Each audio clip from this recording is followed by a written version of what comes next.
창세기 30장을 공부하겠습니다. 라헬이 자기가 야곱에게 아들을 낳지 못함을 보고 그 형을 투기하여 야곱에게 이르되 나로 자식을 낳게 하라. 그렇지 아니하면 내가 죽겠노라. 여러분 잘 아시다시피 야곱은 외아저씨 라반의 집에 거하면서 14년 동안 결혼 지참금으로서 고된 노동을 하면서 외아저씨의 딸, 외사촌이죠. 동생들인 외아저씨의 딸 둘을 아내로 삼았습니다. 레아 맏딸도 아내로 삼고 둘째 딸 라헬도 자기의 아내로 삼았습니다. 그런데 이 성경에 보니까 레아는 눈에 매력이 없었다. 그 언니된 레아는 눈이 평범하고 매력이 없었는데 라헬은 굉장히 눈이 크고 눈이 이글이글하고 매력이 많았다. 그래서 야곱이 라헬에게 굉장히 반해서 동생 라헬을 뜨겁게 사랑하나 레아는 좀 못 본 채였습니다. 그래서 레아가 하나님 앞에 통곡을 하고 울고 부르짖고 기도하니까 하나님께서는 이 레아가 은총을 받지 못하는 것을 보고서 불쌍히 여기서 태를 열어주므로 연달아서 아들을 넷을 낳았어요. 유다까지 아들을 넷을 낳았어요. 그런데 라헬은 인물은 절세이지만은 미인이지만 아들을 못 낳고 옛날 오늘날도 우리 동양에는 그렇지만 옛날 저 이스라엘은 더 그랬습니다. 여인이 시집가서 아들을 못 낳으면 저주를 받았다 그렇게 합니다. 모든 사람이 저주받은 여자다 그렇게 생각하셨습니다. 그러니 뭐 죽을 징입니다. 언니는 아들을 너희나 낳았는데 동생인 라헬은 남편에게 총애를 받으면서도 아들을 낳지 못했습니다. 그래서 이 두 사람 사이에 무서운 질투의 불길이 타게 되었습니다. 이 하나님께서 신명기에 보면은 언니와 동생을 함께 아내로 삼지 말라. 그러면 서로가 시기한다고 말했었습니다. 근데 이때는 벌써 율법을 주기 전에 일이었기 때문에 두 여형제가 한 남편을 섬기면서 살았기 때문에 그들 가운데 일어난 질투의 불길은 어마어마했었습니다. 여러분, 이 세상에서 가장 무서운 것이 이 질투입니다. 투기하는 마음이 생기면 그때는 눈에 아무것도 안 보입니다. 무슨 일이든지 저지를 수 있습니다. 사람을 투기나게 하지 말아야 됩니다. 한 형제 간에 부모가 자식을 기를 때도 편애하면은 사랑을 받지 못하는 형제들이 무섭게 투기합니다. 그래서 야곱의 12형제 중에 나중에 보면 야곱이 특별히 늦게 낳은 요셉을 사랑하니까 형제들이 투기해서 요셉을 잡아서 종으로 팔아서 보내버린 것을 알 수 있는 것입니다. 투기심이라는 것은 굉장히 무섭습니다. 이러므로 절대로 투기심이 일어나지 않도록 모든 일을 조심해서 해야 됩니다. 그런데 아내를 둘이를 데리고 사니까 어떻게 둘이를 똑같이 공평하게 사랑할 수가 있나요? 이 모슬렘 교회에서는 한 남자가 네 여자를 거느릴 수가 있다. 그러나 이 네 여자를 거느리는 조건으로서는 네 여자를 똑같이 사랑해 줘야 된다 그렇게 말합니다. 사람이 마음이 하나인데 어떻게 너희를 똑같이 사랑해 줘요? 그 중에 더 크게 사랑하는 사람도 있고 좀 덜 사랑하는 사람도 있지 어떻게 똑같이 사랑할 수 있겠습니까? 그러므로 모슬렘 교회에서는 그것이 잘못된 것입니다. 그런데 이 야곱이 레아와 라헬 둘을 똑같이 사랑할 수가 없고 또 레아는 아들을 너희나 낳았으니까 아무래도 자식이 생기면 그 아버지의 마음도 자식에게로 굉장히 끌려가는 것입니다. 왜냐하면 남편과 아내는 법적으로 만났기 때문에 돌아서는 남이 되지만은 자식은 남편에게도 핏줄이고 아내에게도 핏줄입니다. 자식이 딱 핏줄이 돼서 잡고 있으면 부부간에 여간 사이가 소원해져도 그 자식의 핏줄 때문에 끌려옵니다. 제가 30년을 목회하면서 보니까 자식이 없이 이혼한 사람은 도로 합쳐지지가 않아요. 그런데 자식이 있고 이혼한 사람은 10년이 지나고 20년이 지나고 난 다음에도 도로 합치더라고요. 그런데 희한한 것 봤습니다.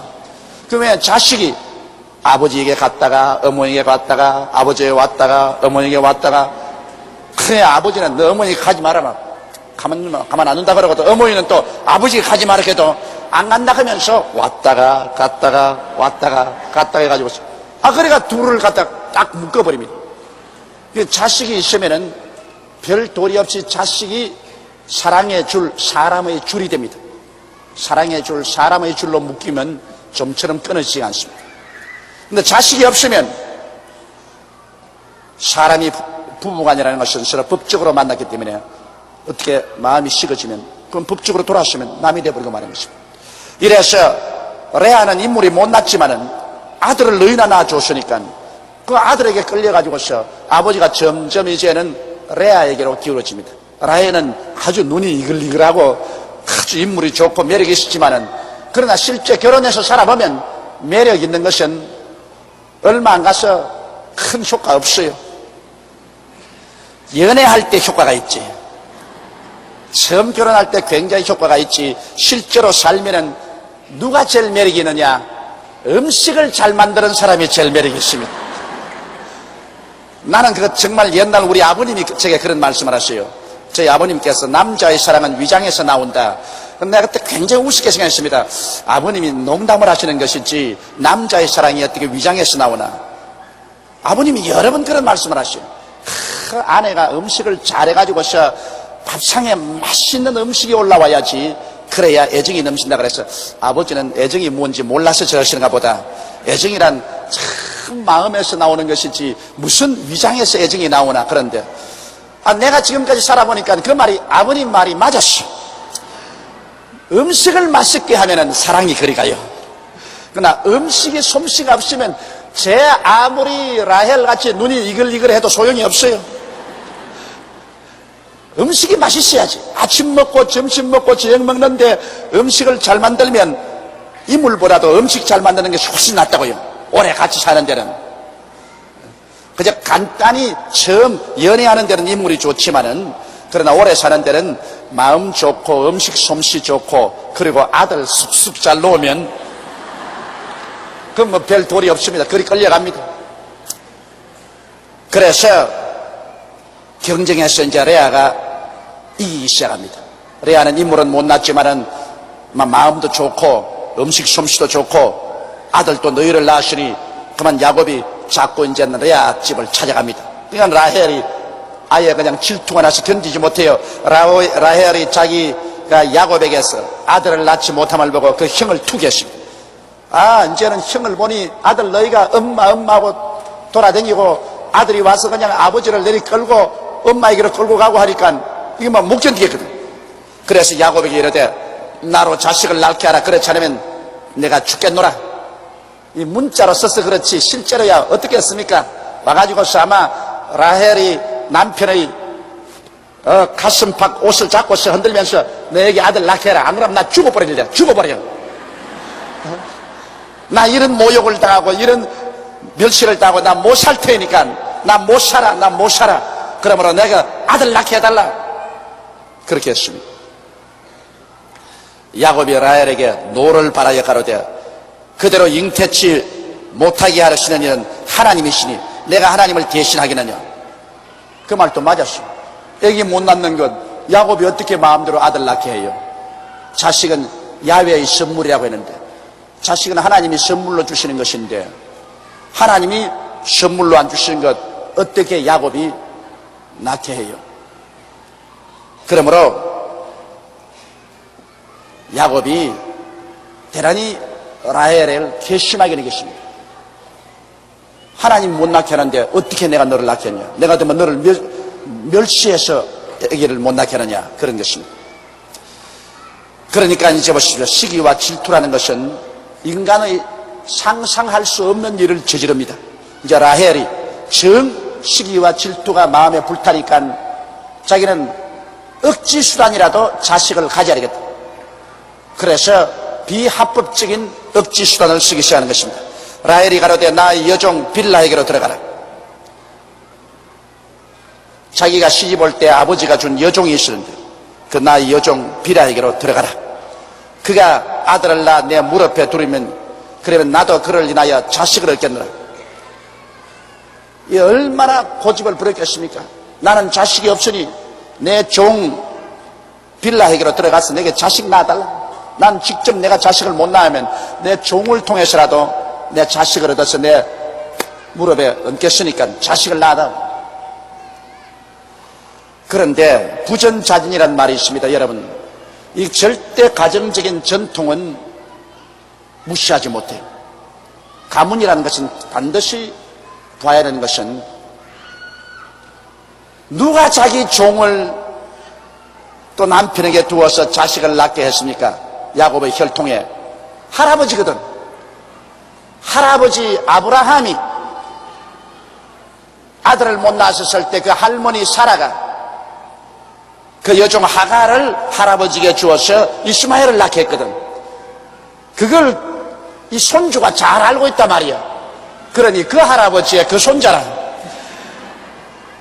그런 일이 없었으면 딱 고집을 부릴 것인데 할아버지도 그랬는데 내가 못 구할 거 뭐 있어? 내가 뭐 할아버지가 더 위대하냐? 우리 할아버지는 위대한 하나님의 종이요 하나님의 친구였는데 할아버지도 뭐 우리 할머니 여종 데려다가 이스마엘 낳았는데 뭐 내 할아버지보다 못한 놈이니까 그 못할 리가 있나? 이거 여러분, 가문의 전통이라는 것은 굉장히 무섭습니다. 할아버지가 한 일 아버지가 쉽게 하게 되고 아버지가 한 일 그 아들이 쉽게 하게 되는 것입니다. 그렇기 때문에 자식을 장가 보내거나 시집 보낼 때 가문을 보아야 된다는 이유는 거기에 있습니다. 이 뼈가 말을 합니다. 이 성경에도 보면은 그 사실이 여기에 뚜렷이 있지 않습니까? 아무리 라헬이 요구를 하더라도 일격에 부인해버리면 그건 괜찮아요. 안 그럴 수도 있어요. 그러나 그의 잠재의식 속에 우리 할아버지 그렇게 하는 걸 내가 보았기 때문에 뭐 괜찮은가 보다. 난 뭐 할아버지가 낳은 자식이냐? 그래서 그런 빌라를 또 첩으로 받아들인 것입니다. 그 시녀 빌라를 남편에게 첩으로 주매 야곱이 그에게로 들어갔더니 빌라가 잉태하여 야곱에게 아들을 낳은지라. 라헬이 가로되 하나님이 내 억울함을 푸시려고 내 소리를 들어서 내게 아들을 주셨다고 이로 인하여 그 이름을 단이라 하였더라. 이 억울함을 풀었다는 말이 바로 단인 것입니다. 그래서 라헬이 자기 여종 빌라를 야곱에게 주어서 아들을 낳았으니 그 아들의 이름이 단입니다. 자기 여종을 통해서 낳은 아들을 라헬이 품에 안고 이제 나는 원통함을 풀었다. 나도 자식이 있다. 그러고 굉장히 그 라헬이 마음에 위로를 받았습니다. 그러나 훗날에 보면은 여러분, 이 단 지파가 우상을 숭배해서 하나님을 버리고 동방으로 따라가다가 사라져버리고 말았습니다. 단 지파가 사라졌습니다. 이 정상적인 사고방식에서 낳은 자식이 아니었기 때문에 그 무언가 그 지파에 삐뚤어짐이 있어서 나중에 이 단 지파는 우상을 섬기고 이스라엘 가운데서 사라진 지파 중에 하나인 것입니다. 또 라헬이 가로되 내가 라헬의 시녀 빌라가 다시 잉태하여 둘째 아들을 야곱에게 낳으며 라헬이 가로되 내가 형과 크게 경쟁하여 이겼다고 그 이름을 납달리라고 하더라. 납달리라는 말은 경쟁한다는 말인 것입니다. 그래서 자기의 여종을 통해서 라헬이 아들 둘을 연속적으로 낳았습니다. 그래서 이제는 막 이기양양합니다. 이 보십시오. 사람이 시기와 질투가 들어오면 체면 볼 것 없습니다. 윤리와 도덕 볼 것 없습니다. 그냥 수단과 방법을 가르지 않고 시기와 질투를 하면 복수를 하려고 하는 것입니다. 시기와 질투라는 것, 이거 굉장히 무서운 것입니다. 여러분, 그렇기 때문에 우리가 시기와 질투를 반드시 크리스찬은 이 마음속에서 제거해야만 되는 것입니다. 그 9절에 보면 이제 레아 차례입니다. 레아가 자기의 생산을 멈춘 것을 보고 자, 레아가 자기는 아들 넣어놓고는 아들 못 낳는데 저쪽에서 자꾸 연달아서 하나 놓고 둘 낳고 하니까 이거 또 시기가 생겼습니다. 이러다가 또 남편 또 뺏기겠다. 그래서 그도 동생이 시녀를 주는데 나도 못 줄 거는 뭐이냐. 그래서 그 시녀 실바를 취하여 야곱에게 주어 첩을 삼게 했더니 레아의 시녀 실바가 야곱에게 아들을 낳으며 레아가 가로되 복되도다 하고 그 이름을 갓시라 하였으며, 갓시라는 복이란 말인 것입니다. 그 여종이 또 아들을 낳았다. 레아의 시녀 실바가 둘째 아들을 야곱에게 낳으며 레아가 가로되 기쁘도다 모든 딸들이 나를 기쁜 자라 하리로다 하고 그 이름을 아셀이라 하였더라. 그래서 레아와 라헬이 서로 시기하고 경쟁하는 바람에 그 여종들까지 첩으로 야곱에게 주어서 아들은 수없이 낳기 시작합니다. 결국에는 이래서 12아들이 나왔고 이 12아들이 이스라엘의 12지파가 된 것입니다. 사람은 잘못해서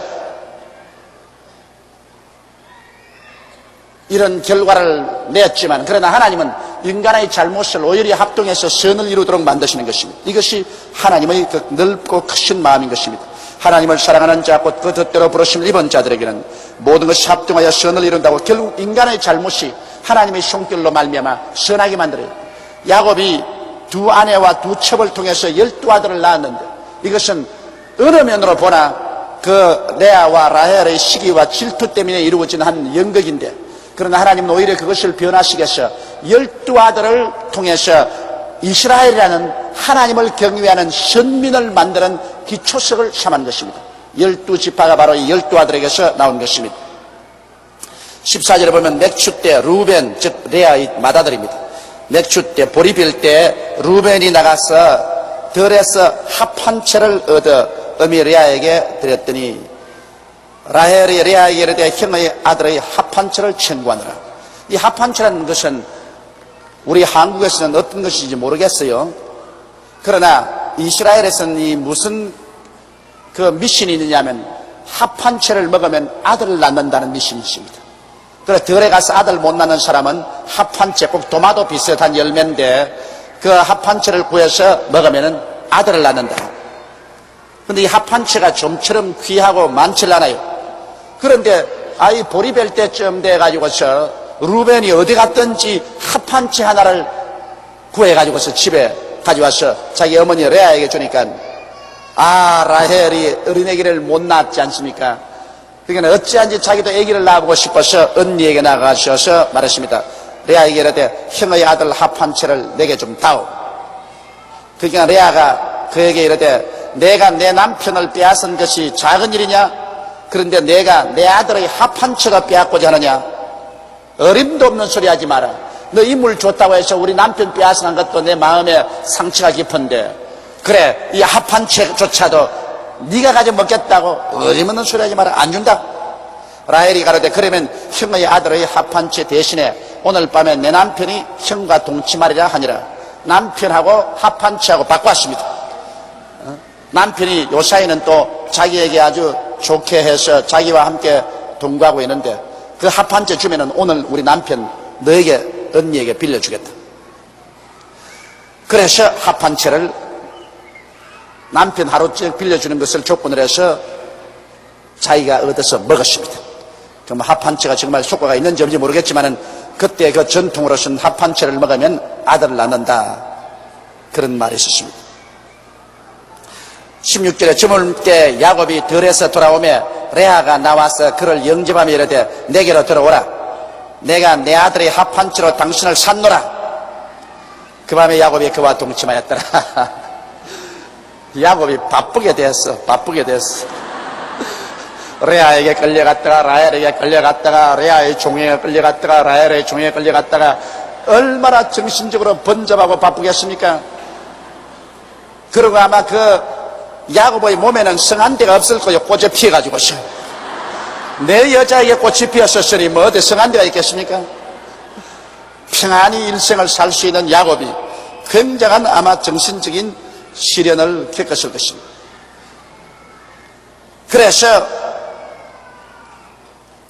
하나님이 레아를 들으셨으므로 그가 잉태하여 5째 아들을 야곱에게 낳은지라. 야, 합 한 채 빌려주고도 그저 아들을 낳았어. 레아가 가로되 내가 내 시녀를 남편에게 주었으므로 하나님이 내게 그 값을 주셨다고 그 이름을 이사가리라 하였더라. 값이라고 했는데 시녀를 주었다고 해서 하나님이 이쁘게 보고서 아들 준 것은 아닙니다. 그것은 잘못된 생각입니다만은 그러나 자기는 그렇게 해석을 했었습니다. 내가 내 시녀를 남편에게 주었으므로 남편인 하나님이 날 불쌍히 여기서 아들을 하나 더 주었다. 그래서 이사가리라는 했습니다. 그리고 레아가 다시 잉태하여 6째 아들을 야곱에게 낳은지라. 레아가 가로되 하나님이 내게 후한 선물을 주시도다. 내가 남편에게 6 아들을 낳았으니 이제는 그가 나와 함께 거하리라 하고 그 이름을 스불론이라 하였더라. 함께 거한다. 스불론이라고 하였으며 그 후에 그가 딸을 낳고 그 이름을 디나라 하였더라. 그러니까 6 아들의 마지막 딸 하나를 낳으셨습니다. 그는 굉장히 축복받은 여인입니다. 아들을 6이나 낳고 딸을 하나 낳아서 7 자녀를 낳으셨습니다. 하나님이 라헬을 생각하신지라. 하나님이 그를 들으시고 그를 태를 여신 거로 합 한 채를 먹어서 그런지 모르겠지만은 그 합 한 채를 먹고 난 다음에 아기를 못 낳는다는 이 라헬이 이제 하나님의 긍휼하심을 받았습니다. 하나님이 너무 불쌍히 여기셔서 하나님이 그를 들으시고 그 태를 여신 거로 그가 잉태하여 아들을 낳고 가로되 하나님이 나의 부끄러움을 씻으셨다 하고 그 이름을 요셉이라 하니, 저기 요셉이라면 보태어 주었다 그 말인 것입니다. 여호와는 다시 다른 아들을 내게 더하시기를 원하노라 함이었더라. 그래서 아기를 못 낳는다는 라헬도 나중에 요셉을 낳으셨습니다. 이래서 그의 부끄러움이 씻어진 것입니다. 라헬이 요셉을 낳은 때 야곱이 라반에게 이르되 나를 보내어 내 고향 내 본토로 가게 하시되, 이제 야곱이 외아저씨 집에 온 지도 세월이 오래 가셨으면 한 20여 년 됐어요 벌써. 왜냐하면 야곱이 40세 가까이에 외아저씨 집에 도망을 왔는데 한 20여 년이 되시니까 나이가 이제 60이 다 됐어요. 한국 나이로 환갑때가 가까웠어요. 그러니까 이제 고향 산천이 그리워지고 또 하나님께서 계시로 고향 산천으로 돌아가라 했으므로 외아저씨에게 나가서 외아저씨 이제 나 고향 산천에 돌아가야 되겠습니다. 언제고 외아저씨 집에 붙어 있어서 무슨 노릇이나 하고 이렇게 살 수는 없으니까 고향에 들어가게 해 주시옵소서. 그렇게 말했습니다. 내가 외삼촌에게서 일하고 얻은 처자를 내게 주서 나로 가게 하소서. 내가 외삼촌께 한 일은 외삼촌이 아시나이다. 자, 내가 외삼촌 집에 와가지고서 결혼지참으로 14년을 일을 해서 레아와 라헬 2 딸을 내 아내로 얻었고, 그 다음에 외아저씨 집에서 머슴살이 하면서 지금까지 먹고 살았는데 이제는 우리 가족들 다 솔거해서 우리 고향으로 돌아가게 해달라고 외삼촌에게 부탁했었습니다. 라반이 그에게 이르되 여호와께서 너로 인하여 내게 복을 주신 줄을 내가 깨달았노니 내가 나를 사랑스럽게 여기거든 유하라. 자, 여기 외아저씨가 깨달은 것은 야곱이 오기 전에는 외아저씨의 집은 별로 부하지 못했습니다. 짐승 때도 별로 많지 않고 별로 부자가 아니었는데 야곱이 와서 한 20년 동안 일해주는 동안에 집이 크게 부흥이 되어서 굉장한 부자가 됐다. 여기에서 여러분 우리가 알아야 될 것은 축복은 환경을 따라오지 않고 사람을 따라옵니다. 성경에는 복 있는 사람은 이라고 말했지 복 있는 환경은 이라고 말하지 않습니다. 사람이 복이 있으면요 그 사람이 덜에 가면 덜이 복을 받고 집에 들어오면 집이 복을 받고 짐승을 기르면 짐승 새끼가 복을 받고 떡을 만지면 떡반죽 그릇이 복을 받습니다. 복은 사람이 가지고 다녀요. 여러분 대한민국 보십시오. 우리 5,7년 역사 가운데 이 뼈다귀 강산에서 얼마나 고생을 했습니까? 5,7년 역사 가운데 내내 침략만 당하고 보릿고개에 수없이 많은 사람이 굶어져 이런 고통당한 이 나라가 20세기 마지막에 우리 민족이 썩 복 있는 사람으로 변화되었습니다. 그건 어떻게 되냐? 예수 그리스도의 복음을 듣고 하나님 백성이 되어서 우리 민족의 30% 가까운 1천만이 넘는 사람이 예수를 믿고 하나님을 경외하게 되니 복 있는 사람이 된 것입니다. 여러분 이 세상에 예수 믿고 하나님 섬기게 된 사람이 가장 복 있는 사람입니다. 왜냐하면 하나님이 복의 근원이시기 때문에 복의 근원이신 하나님을 알고 그 하나님을 믿는 사람이 복이 있는 사람입니다. 우리나라가 복이 있는 사람이 되니까 이 뼈다귀 강산에 이 뭐가 있습니까? 우리 한국 강산에 솔직히 말해서 뭐가 있어요? 석탄이 많이 납니까? 석유가 많이 납니까? 철광석이 납니까? 뭐가 납니까? 바위 투성입니다. 한국에 농사라는 것도 농업국도 못 돼요. 한국에 끝없는 넓은한 그런 기계 영농을 할 수 있는 농장이 있나요? 그것도 없습니다. 이런 강산에 우리 하나님께서 하나님의 백성들이 많이 생겨 사람들이 복을 받을 수 있게 되니까 하나님이 하늘을 물고 주님께서 축복을 부어주시옵니다. 그래서 이 짧은 세월 동안에 우리 한국이 경제 개발을 시작해가지고서 70년대로부터 시작해서 80년대 이 불과 한 20년 만에 야곱이 20년 동안 외아지 시집에서 일한 것처럼 우리 한국도 불과 한 20년 만에 눈부신 경제 개발을 해서 오늘날 제24회 세계 올림픽 대회를 열 수 있는 정도까지 성장하고 발전한 것입니다. 한번 생각해 보십시오. 이게 복 있는 사람이 하나님이 복을 주시지 복 있는 환경이라고 그랬지 않습니까? 아무리 환경이 좋아도 사람이 복 받았지 못하면은 그 복은 떠나갑니다. 요사이 여러분 미국에는 미국의 쇠퇴라는 그러한 책들이 많이 발간돼 나오고 있습니다. 미국은 이제 쇠퇴하는 것. 그 많은 책들을 보면은 미국은 60년대 최고 피크가 되었다가 이제는 내리막길을 걸어간다는 것입니다. 미국은 내리막길을 걸어간다. 미국의 여러분 경상수지 적자가 천문학적인 숫자입니다. 미국은 이제 세계에서 가장 빚을 많이 걸머진 나라가 되고 마는 것입니다. 무역으로도 빚을 제일 많이 지고 국가 예산에서도 빚을 제일 많이 집니다. 세계에서 가장 빚이 많은 나라가 지금 미국이 되고 말하고 이 길로 자꾸 미끄러져 나간다면 큰일 납니다. 심지어 한국 같은 조그마한 나라하고 무역에서도 1년에 약 100억 불 가까이 손해를 보고 있습니다. 그 왜 미국이 이러느냐? 미국이 300여 년 전에 영국의 청교도들이 미국에 건너왔었을 때는 하나님을 섬기는 나라였습니다. 그 헌법조차도 하나님 중심으로 만들어졌습니다. 그래서 미국이 하나님을 섬기고 복 있는 백성이 되자 순식간에 300년 내에 지구상의 최대의 강한 나라가 됐습니다. 부유한 나라가 됐습니다. 그러나 잘 먹고 잘 입고 잘 살게 되니까 미국이 하나님을 버렸어요. 미국이 하나님을 버리고 오늘날 여러분 전 세계에 걸쳐서 미국이 이혼율이 제일 많고 미국의 에이즈 같은 그 성적인 타락으로 말미암아 무서운 병이 일대 유행을 하고 그리고 미국의 인본주의가 온 교육제도나 정치제도 속에 다 들어와서 인본주의 중심으로 쓰고 미국 교회는 급전직하로 타락하기 시작하고 미국 사람들은 하나님을 떠나고 있습니다. 신속한 속도로 하나님을 떠나고 있습니다. 미국이 하나님을 향해서 등을 돌리니까 점점 복의 근원에서 멀어집니다. 복의 근원에서 멀어지니까 미국은 여러 가지 세계적으로 어려운 문제를 많이 겪게 되고 오늘날 경제적인 난국에도 처해 있는 것입니다. 이러므로 여러분 복 있는 사람은 하나님께서 그를 통해서 복을 주시는 것입니다. 이렇기 때문에 사람 잘 만나야 돼요. 이 세상에서 사람 잘 만나는 것보다 더 중요한 것이 없습니다. 사람을 잘못 만나면 일생을 그냥 박살나는 거예요. 결혼도 그래요. 남편을 잘 만나면은 일생에 그렇게 행복할 수가 없습니다만 잘못 만날 바에는 결혼 안 하는 게 좋다고. 내가 최근에 결혼 카운셀링을 할 때 그렇게 했습니다. 옛날에는 그런 카운셀링 안 했는데 아주 공부도 많이 하고 대학 교수로 있으면서 경제력도 좋고 자신이 만만한 여자인데 이제 결혼을 해야 되겠다. 어떻게 할까? 그래 내가 말한 것이 절대로 성급하게 하지 마라. 어떤 상대인지 상대를 해서 교제를 오래오래 해보고 신앙이 있고 사람이 마음이 착실하고 올바른 남자인지 아닌지 알아보고 정말 훌륭한 인격자가 될 수 있다는 그런 가능성이 있으면 결혼하지. 그 이외에는 결혼 안 하는 것이 좋다.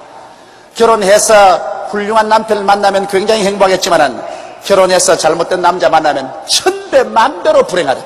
지금 사는 것보다 천배 만배로 불행하다. 그냥 생지옥이 된다. 그럴 바에야 당신 경제력도 있고 당당히 살아갈 수 있으니 혼자 사는 것이 훨씬 편하지 뭘 그렇게 쉽사리 결혼하려고 하느냐. 옛날에는 배가 고파서 시집을 갔다. 그래가 남편에게 발길로 차이고 쥐어 박히고 하면서도 눈물을 뚝뚝뚝 흘리면서 그 밥 좀 얻어먹으려고. 실제로 그랬습니다. 그렇게 얻어맞고 해도 배가 고파서 집을 못 떠났어. 배가 고파서. 그거 바로 내가 목회하는 우리 세대에서 바로 그랬다고요. 그랬는데 이제야 여성들도 여러분 나가서 활동하면 밥 먹어요. 밥 먹어. 그렇기 때문에 여자도 시집 갈 때 남편 아주 복바른 사람 구하려고 애를 써야 되고 남편도 또 그렇습니다. 기분에 내킨다고 아무나 그냥 턱 때리다가 마누라 갖다 놨다가 박살나는 사람 많습니다. 아예 그냥 불여우를 갖다 놓으면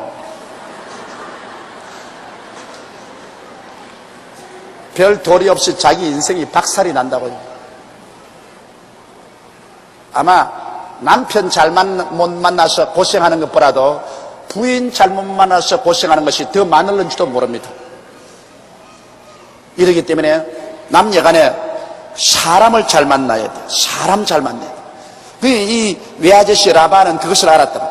자기가 야곱이 오기 전에는 아무런 복이 없었는데 야곱이 오고 난 다음부터는 하는 일마다 막 복이 돼. 하는 일마다 자꾸 일이 잘 때 그냥 아주 김이 무럭무럭 일어나는 것 같아. 모든 것이 막 부흥이 되기 시작해요. 뭔지 모르게 전부 그냥 우길성천하는 그러한 일이 생겨요. 그래서 외아저씨가 어찌한지 야곱을 붙잡아 놓아야 되겠다 그렇게 생각합니다. 그래서 라반이 그에게 이르되 여호와께서 너로 인하여 내게 복 주신 줄 내가 깨달았다. 내가 나를 사랑스럽게 여기거든 유하라. 또 가로되 내 품삯을 정하라. 내가 그것을 주리라. 이 외아저씨가 얼마나 깍쟁이였었습니까? 그래 20년을 자기 조카를 부려먹는데 14년은 7년은 맏딸 주고 공짜로 부려먹고 또 7년은 둘째 딸 주고 공짜로 부려먹고 그 다음에 맏딸 둘째 주고 난 다음에 14년 후에도 그 6년 동안을 공짜로 부려먹었다. 월급을 안 주고 부려먹었다. 그러니 어지간한 깍쟁이에게 걸렸어요. 그래서 이제 야곱이 집을 떠나서 자기 고향으로 가겠다 하니까 비로소 이제 말하기를 이제 월급 주겠다. 이제는 또 가로되 내 품삯을 정하라. 내가 그것을 주리라. 이제 월급을 줄 테니까 이제 월급 받고서 돈벌이 하기 위해서 내게 거하라. 그렇게 말했었습니다. 야곱이 그에게 이르되 내가 어떻게 외삼촌을 섬겼는지 어떻게 외삼촌의 짐승을 쳤는지 외삼촌이 아시나이다. 내가 오기 전에는 외삼촌의 소유가 적더니 번성하여 때를 이루었나이다. 나의 공력을 따라 여호와께서 외삼촌에게 복을 주셨나이다. 그러나 나는 어느 때 내 집을 세우리까. 그 야곱이 보면 성격상 많은 변화가 왔습니다. 야곱이 옛날에는 아주 꾀가 많고 사기성이 많았는데 외아저씨 집에 와가지고서 많은 인격적인 변화가 왔습니다. 그래서 굉장히 성실한 사람이 됐습니다. 눈이 오나 비가 오나 더우나 추우나 그런 열심으로 외아저씨 집의 짐승떼들을 잘 돌봐주었습니다. 그래서 외아저씨 집 짐승떼가 늘어지고 큰 부자가 됐는데 자 외아저씨는 이렇게 잘 살게 됐는데 나는 여태까지 이제 나이 60이 되도록 아직 나는 내 집도 이루지 못하고 내 재산이라는 아무것도 없다.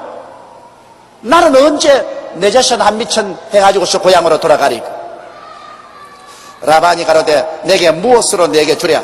이제 둘이가 이제 흥정을 합니다. 야곱이 가로되 이제 야곱이 외삼촌이 얼마나 무지무지한 깍쟁이인 줄 알기 때문에 외삼촌이 절대로 뒤로 물러설 수 없는 그러한 약속을 합니다. 물론 야곱은 하나님께서 야곱에게 그런 지혜를 주셨습니다. 야곱이 가로되 외삼촌께서 아무것도 내게 주실 것이 아니라 나를 위하여 이 일을 행하시면 내가 다시 외삼촌의 양떼를 먹이고 지키리이다. 오늘 내가 외삼촌의 양떼로 두루 다니며 그 양 중에 아롱진 자와 점 있는 자와 검은 자를 가리어내며 염소 중에 점 있는 자와 아롱진 자를 가리어내리니 이 같은 것이 나면 나의 삭시 되리라. 후일에 외삼촌께서 오셔서 내 품삯을 조사하실 때 나의 의가 나의 표정이 되리라. 내게 혹시 염소 중 아롱지지 아니한 자나 점이 없는 자나 양 중 검지 아니한 자가 있거든 다 도적질한 것으로 인정하소서. 이 말은 무슨 말이냐면 자, 내 월급을 달리 정할 것이 아니라 내가 외아저씨 양을 치는데, 양과 염소를 치는데 그 중에 얼룩덜룩이 양이나 얼룩덜룩이 염소란 외아저씨가 다 거두어가지고서 다른 데로 옮겨버리십시오. 나는 양떼가도 순수한 색깔의 양떼, 염소도 순수한 색깔의 염소를 기르겠는데 그들이 새끼를 낳을 때 얼룩덜룩이를 낳으면 얼룩덜룩이는 그건 내 월급으로 만들어줘. 순수한 색깔이 나오면은 그건 전부 외아저씨 것이고, 내가 기르는 양이나 염소 중에서 얼룩덜룩이가 나오면 얼룩덜룩이는 나의 월급으로 외아저씨가 치소서. 그 아주 외아저씨 듣기에는 굉장히 귀가 솔깃한 말입니다. 왜냐하면 여러분 보세요. 아주 흰 양들과 흰 염소들이 얼룩덜룩 새끼를 낳기는 낳겠지만 그렇게 많이 낳을 확률은 없거든. 그러므로 모든 얼룩덜룩이는 다 옮겨버리고 순수한 흰 색깔의 양떼와 염소떼만 내가 돌볼 테니까 그들이 얼룩덜룩이 새끼를 낳는 것은 내 월급으로 정해주소서. 라반이 가만히 들으니까 계약치고는 참 좋은 계약이라. 그렇지, 뭐 순수한 색깔이 얼룩덜룩이 새끼를 낳아도 몇 마리 낳겠노. 그래서 라반이 가로되 내가 내 말대로 하리라. 그렇게 이제 둘이 약속을 따겠습니다. 그날에 그가 수염소 중 얼룩무늬 있는 자와 점 있는 자를 가리고 암염소 중 흰 바탕에 아롱진 자와 점 있는 자를 가리고 양 중에 검은 자들을 가려 자기 아들들의 손에 붙이고 자기와 야곱의 사이를 사흘길이 떼게 하였고 야곱은 라반의 남은 양떼를 치지라. 그래 얼룩덜룩이를 다 거두어 가지고서 사흘길을 걸어간 거리로 옮겨서 라반이 자기 아들들에게 그것은 다 맡겨놓고 그 다음 순수한 색깔은 야곱에게 맡겨놓았습니다. 그런데 여러분, 사람의 힘과 능으로는 할 수 없으되 하나님이 하는 일이 생깁니다. 이것이 우리가 하나님께 배워야 돼요. 하나님이 축복을 해주시면 사람으로는 할 수 없을 때 하나님은 할 수 있다고. 야곱은 순수한 색깔의 짐승떼를 기르면서 거대한 얼룩덜룩이를 낳게 하는 하나님의 비결을 배웠었습니다. 왜냐하면 하나님께서 야곱을 축복해 주실 것을 야곱은 알고 있기 때문에 야곱은 하나님의 축복을 받은 마음의 그릇을 준비를 했습니다. 오늘 우리는 여기에서 하나님의 축복의 비결, 바라봄의 법칙을 배울 수가 있습니다.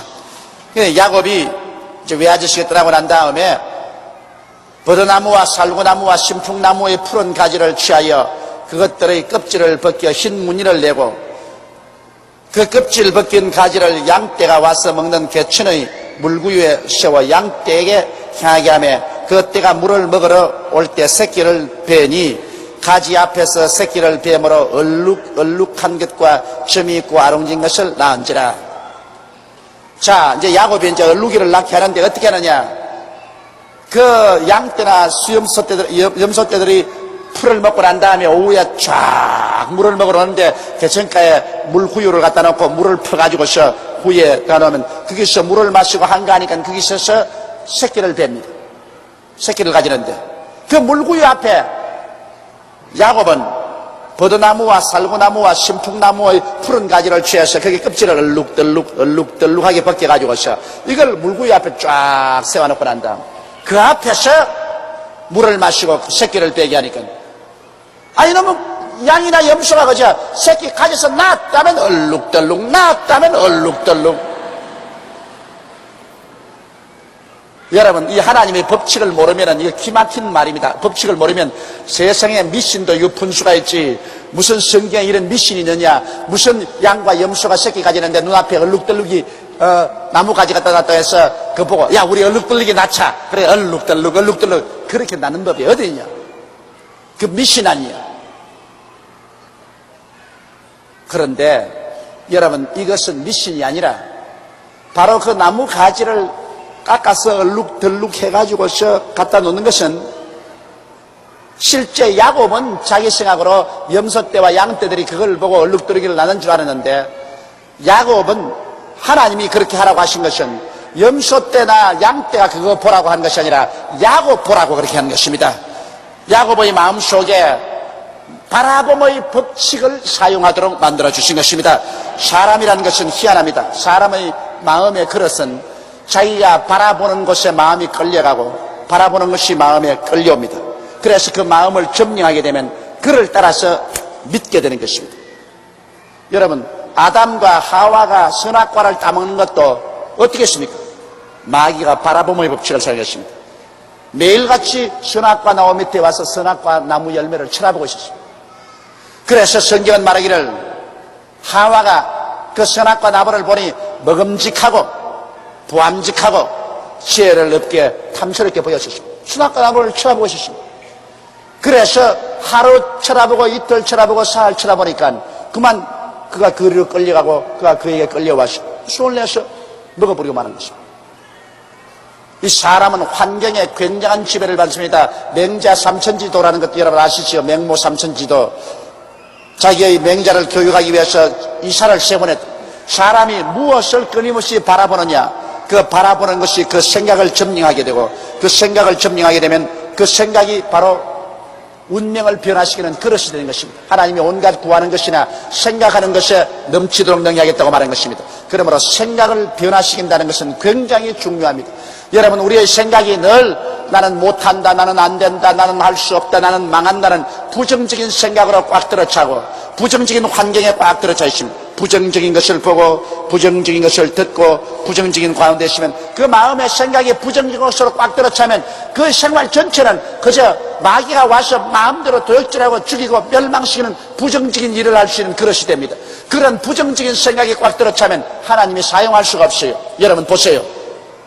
예수님께서 베세다 광야에 나갔었을 때 남자만 5,000명, 부여자 9,000명이 말씀을 듣고 배가 고파 허덕일 때 여기에 빌립하고 안드레가 있습니다. 뭐가 달랐습니까? 빌립도 안드레도 똑같이 예수님의 제자요, 똑같이 광야에 있었고 똑같이 낭패로운 환경에 있었습니다. 그런데 주님께서 빌립에게 저들에게 먹을 것을 주라고 했을 때 빌립은 생각이 잘못됐습니다. 빌립은 먹을 것을 줄 수 없다는 생각으로 꽉 들어섰습니다. 빌립은 먹을 것을 줄 수 없다는 생각이 꽉 들었습니다. 그래서 빌립은 생각하기를 이것은 때가 너무 늦었고 사람은 너무 많고 돈은 없고 빵 살 것도 없다, 못 먹인다. 그래서 예수께 나와서 주여 이들에게 먹일 수가 없으니 흩어서 동리로 보내어서 각자 음식을 구하게 하소서. 빌립은 먹일 수 없다고 그 생각이 드니까 예수님이 빌립을 사용할 수 없어요. 하나님 우리 생각을 통해서 우리를 사용하시니까. 그런데 안드레는 먹일 수 있다고 생각을 했습니다. 주님께서 말씀하셨으므로 먹일 수 있다고 생각했기 때문에 그는 뭘 먹을 그 이유를 찾았습니다. 군중에 돌아다니면서 어린아이의 점심 도시락에서 보리떡 5개와 물고기 2마리를 가지고 와서 그 형편없이 조그마한 거 아닙니까? 부끄럽지만은 주님 보리떡 5개와 물고기 2마리를 가지고 왔으니 이걸 가지고 주님께서 뭘 어떻게 좀 할 수 있지 않겠습니까? 안드레는 생각이 빌립보다 달랐습니다. 그는 어떻게 되었든 하나님의 능력으로 먹일 수 있을 테니까 먹여보자고 작정했습니다. 할 수 있다, 하면 된다, 해보자고 달라드는 것입니다. 그 결과로 빌립은 생각이 틀렸기 때문에 하나님이 물리치시고 예수님이 쓸 수 없었으나 안드레는 생각이 올바랐기 때문에 안드레를 데려다가 안드레의 그 생각과 믿음을 통해서 하나님이 역사하시며 오병이어로 5,000명을 먹이고 12바구니 남게 하신 것입니다. 이 생각이라는 것은 굉장히 중요해요. 이스라엘 12정탐꾼이 가나안 땅에 들어가서 40일 동안 정탐하고 내려와서 이스라엘에게 보고할 때 10사람 뭐라 했습니까? 우리가 간 정탐한 땅은 산은 높고 골은 깊고 성벽은 높고 그곳에 사는 안악자손은 네피림의 후에 안악자손이 사는데 대장부라 우리 스스로 비교하니까 우리는 여치새끼 같더라. 우리 들어가면 우리 처자가 사로잡힌다. 완전히 부정적으로 생각했습니다. 그 생각을 듣고 모든 백성이 다 부정적이 돼가지고서 우리는 들어가면 다 사로잡힌다고 통곡을 하고 울 때 오직 요시아와 갈렙은 들어가서 아니야, 저들의 보호자란 저들을 떠났고 저들은 우리의 밥이야, 우리 들어가서 차지하자. 오직 요시아와 갈렙 2사람만이 들어가서 차지할 수 있다고 생각했습니다. 하나님이 그 자리에 임하셔서 되었습니다. 부정적인 생각을 한 10명을 그 자리에서 죽여버렸습니다. 부정적인 생각을 한 이스라엘 백성 전체는 광야로 도로 회진시켜서 40년을 광야에서 방황하면서 다 죽을 때까지 기다렸습니다. 그리고 요시아와 갈렙은 80이 되었는데도 다 죽어도 여호수아와 갈렙은 안 죽었습니다. 들어갈 수 있다고 생각하는데 두 사람은 안 죽었어요. 그 후손들을 데리고 여호수아와 갈렙은 들어갈 수가 있습니다. 그러므로 야곱이 이 얼룩덜룩이 나무를 물구유 앞에 놓아서 새끼들이 얼룩덜룩이가 나게 한 것은 그 무슨 양이나 염소가 그 양박이 돼가지고서 얼룩덜룩이를 낳은 것이 아니라 야곱이 그를 통해서 마음의 생각이 달라진 것입니다. 아시겠어요? 바라보면 법칙을 통해서 야곱의 생각에 이제 새끼만 놓으면 얼룩덜룩이 낳는다. 새끼만 놓으면 얼룩덜룩이 낳는다. 그 마음의 생각이 달라지자 달라진 생각을 통해서 믿음이 달라졌습니다. 하나님 앞에 저는 기도할 때 믿었습니다. 하나님이여 이것이 낳으면 얼룩덜룩이를 낳을 줄 믿습니다. 바라보면 법칙으로 생각이 달라지고 믿음이 달라지니까 그 믿음을 통해서 하나님 뭐라고 말하십니까? 내 믿음대로 될지라. 내 믿음대로 될지. 믿음은 생각이 믿음으로 변화될 것입니다. 생각이 믿음으로 변화돼요. 생각과 믿음이 간판이 아닙니다. 죽는다고 하는 사람 속에 산다는 믿음은 안 생깁니다. 병든다고 하는 생각에 건강만 믿음은 안 생깁니다. 가난하다고 생각하는데 축복받는다는 믿음은 안 생겨요. 생각이 믿음의 바탕이 되는 것입니다. 그래서 야곱은 자기의 생각을 바꾸기 위해서 그래서 얼룩덜룩이 푸른 버드나무와 살구나무와 선풍나무 가지를 가져간 것입니다. 그래서 야곱이 새끼 가지는 장면을 바라보았을 때 그 마음속에 이 새끼도 얼룩덜룩이다. 저 새끼도 얼룩덜룩이다. 자기 마음에 생각하는 거예요. 여러분 하나님 감사합니다. 얼룩덜룩이 미십니다. 얼룩덜룩이 미십니다. 아 그런데 나다면 얼룩덜룩 나다면 얼룩덜룩 왜 삼촌이 가끔 가다가 무슨 와먹은데 막 기절출품을 하게 됐습니다. 이거 웬 말인고 얼룩덜룩이란 다 옮겨놓고 흰색 깔만 치겠는데 이놈의 흰색 깔들이 나다면 얼룩덜룩 나다면 얼룩덜룩이니 와 이거 내 팔자에 와 이거 내 팔자에 이거 웬일이고. 그런데 또 야곱을 보십시오. 야곱이 새끼 양을 구분하고 그 얼룩무늬와 검은빛 있는 것으로 라반의 양과 서로 대하게 하며 자기 양을 따로 두어 라반의 양과 시키지 않습니다. 그래 야곱이 이제 얼룩덜룩이는 따로 딱 해가지고서 이제 잘 먹이거든 얼룩덜룩이는. 열심히 자기 것을 그래서 공산주의가 안 된다는 말이 그것입니다. 여러분 공산주의가 뭐 주체사상이 개복당이고 해샀지만은 여러분 공산주의 하는 것은 공산주의는 사유재산이 없어요. 공산주의는 다 함께 일해가지고서 다 함께 나눠 먹는 것입니다. 그러면 처칠이 말한 것처럼 공산주의는 다 함께 가난해지는 주의가 공산주의다. 그 부자는 없어요. 전부가 성산수산도 정부가 다 가지고 있고 그리고 백성들은 정부의 완전히 노예입니다. 백성들은 시간의 자유가 없습니다. 거주의 자유가 없습니다. 정부가 원하는 그 자리에 가서 정부가 시키는 그 일만 해가지고서 그래가지고 공평하게 넣습니다.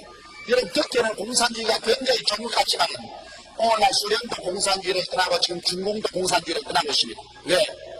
사람이 일을 해야 말을 하지. 짓기 아닌데 누가 일을 해요? 짓기 아닌데. 내가 우리 성도에게 최근에 이런 이야기 들었어요. 자기 집을 전세를 주었는데 전부 베트남 정원도에 있는 집을 전세를 주었는데 가보면 마당에 풀이 이렇게 쌓이고 막 집 소재를 안 해서 집이 정편했다고 그러거든. 그래가 막 가슴을 쳤는데 그래가 막 주인 보고 자꾸 사람 했대. 사람. 그래가 어떻게 해서 주인에게 전세 드린 사람이 팔았대 그 집을. 팔고 난 다음 일주일 만에 가보니까 정원이 풀을 담고 막 이거 나더래요 그냥. 반질반질하고 문지방 문 떨어지면 딱 반질반질하더래요. 그럼 내게 이야기하면서 목사님 정말 놀랐습니다. 사람이 그럴 수가 있습니까?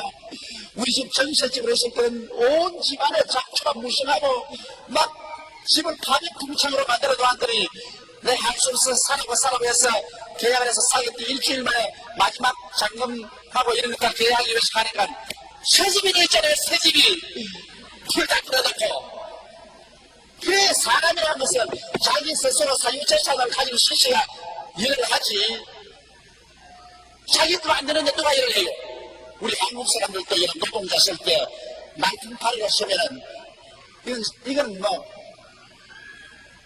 그저 점심 먹고 몇 시간이고 자네 몇 시간이고 그래 일어나서 이거 조금이라고 한다면 또 그냥 집에 들어가버려. 아침에 늦게 가고.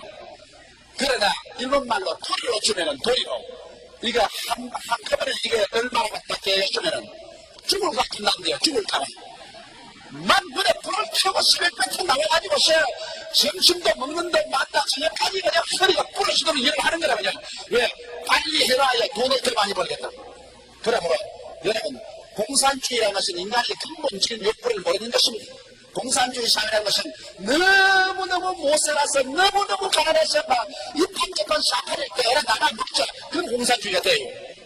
그러나 조금 잘 살게 되면은 그 누구를 불러하고 자기가 뼈 빠지게 일하는 것은 자기 새우젓선에 되어야 사는 재미도 있고 그렇게 하죠. 그러므로 우리 한국은 이제 공산주의 되기는 틀렸습니다. 우리 한국은 벌써 GNP가 3,000불 가까이 되어서 그래도 무언지 모르겠다 내 것을 가지고 있어요. 조그만한 요런 바구니에 새 알을 가지고 새 알, 달걀이나 알 몇 개를 가지고 있어요. 이거 내 거다 하고. 그럼 공산주의 안 돼요. 내 끼에 아무것도 없어야 공산주의가 되지. 내 끼에 있는데 왜 공산주의가 돼? 그러므로 요사이 대학생들 공산주의 하자고 해서 하면 내 보면 참 기가 막힙니다. 소련도 공산주의 그만두려고 하고 중국도 공산주의 그만두려고 하는데 왜 시상스럽게 공산주의 하자고 합니까? 여러분 보십시오. 이 야곱도 공산주의를 하니까 외아저씨가 돌봤다가요. 외아저씨께서 자기 치기는 치되 따로 해놓고 자기 그 얼룩덜룩이는 따로 따로 한다. 온갖 정신을 다 기울여서 얼룩덜룩이만 따고 말려가지고서 자꾸 얼룩덜룩이만 새끼로 사지. 여기에 보더라도 사람의 성격을 너무나 잘 알 수 있습니다. 남의 것은 등아니니 내 것은 악착같이 돌는다. 그 인간의 본성이죠. 별 도리 없지. 목소리도 그렇다고요. 미안한 말이지만 다른 교인들이 목사님 아프다고 신방 좀 와달라고 하면 나 요새 옛날에 좀 갔지만 요새는 안 가요. 우리 교인도 많은데 왜 남의 교회가 당신 목사에 가요? 당신 목사. 사람이 어찌할 거여서 내가 그래서 이러면 안 되지. 이건 나쁘지. 내가 주의 종으로서 하면 안 되지 싶어도 힘을 팔이 안으로 굽지 밖으로 굽는다면 별 도리 없지 뭐. 우리 성도라면은 그건 내가 그래도 마음이 즐거운데 남의 성도를 돌봐주면 이건 내가 시큰해봤자 무슨 소용이 있노? 남의 좋은 일만 하는 건 아니냐? 그런 잘못된 생각이 생겨요. 목사는 그런 생각하지 말아야 되는 게 아니 내가 인간이 될 때에서 그런 생각이 납니다만 이제 예수님 오실 때쯤 되면 나도 다른 사람이 될 줄 믿습니다. 41절에 보면 실한 양이 섞여 뵐 때는 야곱이 개척에다가 양떼 있는 앞에 그 가지를 또 양으로 그 가지 곁에서 섞기를 베게 하고 자 보십시오. 실한 둑실둑실한 실한 양과 염소가 섞이려면 얼른 갖다 가지 딱 갖다 놔요. 얼른 갖다 그러고 난 다음에 바람봉을 법칙으로 얼룩뜨기를 놓게 하고 약한 양이면 그 가지를 두자 이미 비들비들하고 시들시들한 양이 섞여가지면 그 집이 왜냐면 시들시들한 섞여 나오면 곤란하니까 이러므로 약한 자는 나만의 것이 되고 실한 자는 야곱의 것이 되니라. 이에 그 사람이 심히 풍부하여 양떼와 노비와 양떼와 너희가 많았더라. 자 보십시오. 그래서 이 사람이 나중에는 막 거대한 부자가 됐어요. 그 왜냐? 바라봄의 법칙인 것입니다. 이 바라봄의 법칙이란 대단히 중요합니다. 여러분. 사람이 생각이 어떠하면 그 인간도 들어가다고 우리 바라봄의 법칙을 잘못 사용하면 그 사람 뼈빠지게 일을 해도 그 일함으로 말미암아서 말이 반드시 대가가 나오는 것은 아닙니다. 내가 올바른 바라봄의 법칙을 사용하는 것입니다. 그런데 야곱은 여기에 버르나무, 살구나무, 단풍나무, 신풍나무의 푸른 가지를 지어서 놓았지만 여러분 오늘 우리 시대는 다른 나무가 있습니다. 그 다른 나무가 뭔지 압니까? 27년 전에 십자가에 올라가서 피를 흘린 갈보리 십자가 나무가 있습니다. 갈보리 십자가 나무도 얼룩덜룩이 나무예요. 예수 그리스도의 피로서 얼룩덜룩 해주십니다. 갈보리 십자가 나무는 예수 그리스도의 십자가의 보혈로 얼룩덜룩 되었지만 이 갈보리 예수 그리스도의 십자가의 나무를 우리가 던져놓으면 큰 변화가 일어날 것입니다. 죄를 지은 사람은 갈보리 십자가에서 예수님이 우리 죄를 대신해서 피를 흘려서 그 십자가의 나무를 피로 얼룩지게 했습니다. 그러므로 어떠한 죄를 지은 사람이 남녀노소 빈부귀천을 불구하고 예수님 앞에 나와서 죄를 회개하고 그 십자가의 피 흘린 얼룩들기를 바라보고 기도를 하면 모두 다 죄가 용서받고 마는 것입니다. 그 모든 과거와 현재의 죄가 다 용서를 받고 하나님 앞에 의롭다는 사람이 됩니다. 갈보리 십자가를 통하지 않고 죄사함을 받았지 않으세요. 죄 아무리 수양을 하고 도덕을 해도 인간의 수양과 도덕으로 여러분 죄 없이 되는 사람이 이 세상에 아무도 없어요. 인간 스스로의 의로움이란 쓰는 걸레 같아요. 오직 예수 그리스도의 십자가 얼룩덜룩의 그 피, 죄 없는 하나님의 아들 예수님이 오셔서 죄 있는 우리를 대신해서 십자가에 몸짓고 피를 흘려서 그 얼룩덜룩이 피로 물들던 갈보리 십자가, 그 십자가 앞에 나와서 예수 그리스도를 바라보고 기도할 때 우리의 죄는 깨끗이 용서를 받습니다. 그렇기 때문에 우리가 예수를 통하지 않고는 구원을 할 수가 없어요. 세상에 종교가 많습니다. 종교 그 자체는 나쁘다고 할 수 없어요. 종교는 더 좋은 사람들과 좋은 일을 하는 것입니다. 좋은 사람 좋은 일 한다고 구원을 받는 것이 아닙니다. 여러분, 오직 우리의 그 끝없이 많은 죄를 용서하는 이름, 이것은 예수님의 십자가 보배로운 피밖에 없습니다. 여러분의 십자가의 피로서 얼룩진 그 나무를 우리가 바라보고 기도할 때 우리는 늘 용서를 받고 늘 의로움을 얻을 수가 있는 것입니다. 또한 예수님의 십자가에 얼룩진 그 보배로운 피를 통해서 하나님과 우리 사이에 화목을 가지고 왔습니다. 하나님과 우리가 죄로 말미암은 원수가 되었어요. 여러분 부르짖어도 하나님은 대답하지 않습니다. 그러나 예수의 십자가의 그 얼룩진 보배로운 피를 통해서 하나님께 나아가서 기도하면 그 보배로운 피가 하나님과 우리 사이에 원수된 땅을 다 헐어버리는 것입니다. 그러므로 하나님께 기도할 때 언제나 십자가에 얼룩들리는 그 보혈을 가지고 나아가게 되시기를 주의 이름으로 축원합니다. 아버지의 십자가에 못 박인 예수 그리스도의 보혈을 통해서 아버지께 나옵니다.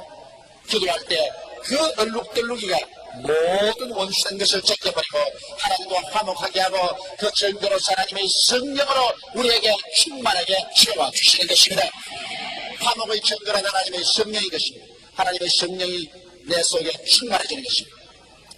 여러분 우리가 십자가 앞에 나와서 예수 그리스도의 얼룩덜룩이 보혈을 의지하고 기도를 할 때 효과가 있지, 십자가 보혈을 의지하지 않고 뭐 지원차 돌아다니면서 나는 하나님 믿는다, 십자가 보혈 없이 하나님 믿어봤자 아무것도 안 생겨요. 십자가 보혈을 의지하고 기도해야 용서하고, 십자가 보혈을 의지하고 기도해야 성령 받고, 그 다음 십자가 보혈을 의지하고 기도해야 병도 낫는 것입니다. 여러분 몸이 병들어서 고생하는 사람, 예수께서 우리 연장을 십시에 감당하시고 병을 짊어지고 가신 것을 믿고 그 십자가에 우리 병을 짊어지기 위해서 피를 흘리신 얼룩덜룩이 십자가를 바라보고서 주님께서 반드시 그 십자가를 통해서 병을 고치는 것을 믿고서 얼룩덜룩이를 바라보고서 우리가 기도를 하면 십자가의 보배로운 피의 능력으로 우리 병이 낫는 것입니다. 그럼 우리 생활의 저주도 그래요. 예수께서 십자가에 못 박혀 피를 흘림으로 우리의 저주를 다 짊어지셨으니, 그러니까서 우리를 위하여 저주를 받아서 율법의 저주에서 우리를 생명하였으니 이는 나무에 달린 자마다 저주 안에 있는 자라 하시기를 하셨으니, 예수님께서 우리 인간의 모든 저주를 대신 짊어지고 십자가에 못 박혀 얼룩덜룩 피를 물들이면서 죽으셨으니, 십자가의 얼룩덜룩 예수의 보혈은 우리의 저주를 짊어진 정금이다. 그러므로 우리가 예수 그리스도의 십자가를 바라보고 기도할 때 주여 주님께서 십자가의 얼룩덜룩이 보혈을 통해서 우리의 저주를 다 짊으심으로 나는 이제 복받은 사람입니다. 나는 저주받은 사람이 아닙니다. 나는 할 수 있습니다. 하면 됩니다. 나는 할 것입니다. 나는 믿습니다. 나는 잘 살 수 있습니다. 믿어야 돼요. 십자가의 보혈을 통해서 믿을 수 있습니다. 저도 언덕이 있어야 문제된다고. 우리가 잘 살 수 있는 이유가 있어야 돼요. 복받을 수 있는 이유가 있어야 돼요. 그 이유가 예수님이 십자가에서 우리 저주를 짊어져 주셨기 때문에 우리는 복받고 살 수 있는 이유가 있습니다. 그러므로 기도할 때 십자가에 저주를 짊어지신 얼룩덜룩이 십자가를 바라보고서 우리가 기도를 해야 되는 것입니다. 그리고 우리가 영생 부활 성전하는 것, 우리 사람들은 다 죽는 것은 저만이 죽어 죽고 난다는 심판을 받습니다. 무엇이라고 말해도 사람은 한번 죽어요. 죽고 난 다음에는 심판받아요. 하나님 앞에서 심판받아요. 예수의 보혈을 의지하고 용서하는 사람은 구원을 받아 천국에 가고 용서받지 못한 사람은 지 별난 처지가 있어도 지옥으로 가요. 저는 30년 동안 복음을 전개하면서 날로 내 마음속에 더 확신이 두터워지는 것은 예수 믿으면 구원받고 예수 믿지 않으면 영원히 버림받아 불과 여함으로 타는 못에 빠진다는 것입니다. 여러분 손톱 밑에 가시 안에 들어가도 밤새도록 아프고 괴로운데 불과 여함으로 타는 못에 떨어져 당할 그 고통을 한번 생각해 보십시오. 그것은 보통 괴로움이 아닙니다. 그런 일이 있을 수가 없다고. 여러분 우리가 주인입니까? 우리를 만드신 하나님이 그렇다고 하는데 어떻게 우리 스스로가 그런 일이 있다 없다 할 수 있습니까? 천지를 주신 하나님께서 신이 믿는 자는 구원을 얻고 믿지 않은 자는 정죄를 받으라고 하나님이 말씀하셨습니다. 하나님이 정한 것을 우리가 마음대로 바꿀 수가 있나요? 바꿀 수 없습니다. 우리가 할 수 있는 길이란 하나님이 정하신 것을 겸허하게 받아들이고 회개하고 하나님의 아들 예수 그리스도의 희생을 믿음으로 받아들이고 구원하는 길밖에 없습니다. 예수님은 십자가에서 껍질을 흘리고 죽었다가 사흘 만에 부활하셔서 사망을 철폐하고 영원한 구원의 길을 열어놓으셨습니다. 그러므로 우리가 십자가에 얼룩덜룩이 그 피를 바라볼 때 거기에서 나의 죽음은 청산되고 나의 형벌은 청산되고 나는 구원을 얻었고 영생을 얻었고 부활해서 승천한다는 확신을 얻게 되는 것입니다.